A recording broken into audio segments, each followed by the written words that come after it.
Hey, it's Soul here to talk you through what is going down this coming week in Warcraft. Hit the like button, subscribe for more helpful and maybe thought-provoking videos, and love is no longer in the air. Take a second to shake your head and curse Blizzard for denying me you again. This week is actually pretty light on WoW-related content. The arena skirmishes are the PvP event, and Packed House is the brawl. It's basically an arena skirmish with a longer queue, way more players, and way less chance of winning. And the hatching of the Hippogriff's micro-holiday takes place during the week. I never mention it, but I am now in case you still need a bit more Trader's Tender and you're in the mood to do something a little bit different. Speaking of Trader's Tender, this is the last full week you've got to complete the Traveler's Log for the Tender and the Spectral Tiger mount. Make sure to pick that up, and it's also worth reminding you that in case you haven't already, to freeze a favorite item from the trading post in case you ran out of Tender to spend.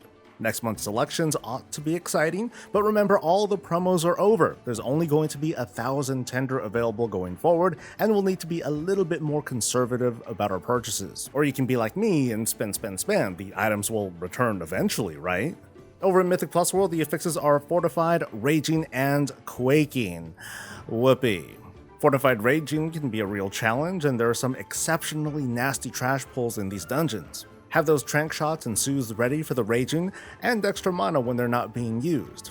With this, we've gone full circle with the affix rotation. We've seen them all. There's no new surprises, and we can expect to go through at least one more full rotation before the season ends. And then we can get ready to hate every single combination of Brackenhide Hollow. Like I said, this is a very chill weekend game, and if there are any new developments, it's going to come in the form of news throughout the week or in the next 1007 PTR build. The patch itself is coming along pretty well. I've avoided showing you spoilers, but there is a lot of fun stuff to discover and learn about on the Forbidden Reach. It's shaping up to be huge for people building up alt armies, thanks to various catch-ups with gear and rep.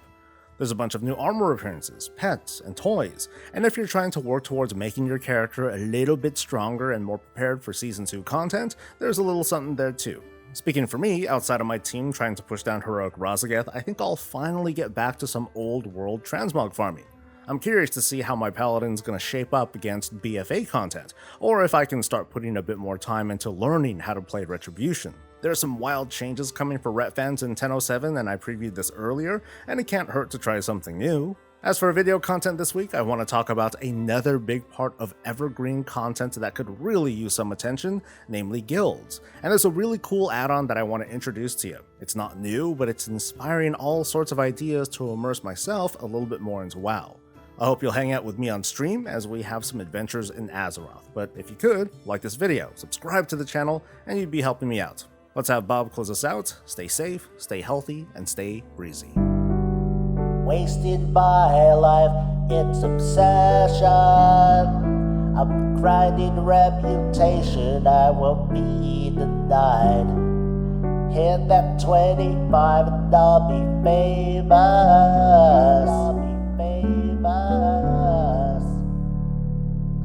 Contract spent, I can't slow down. Rep is who I am, can't do anything else, so don't hold me back. Need that gear, I need that bomb, I need that pet, so I'm gonna make soup, then I'm gonna world boss, then I'm gonna farm more, then I'm gonna not work, my renown will go up, then I'm gonna dig holes, then I'm gonna dig holes, then I'm gonna dig holes. Done.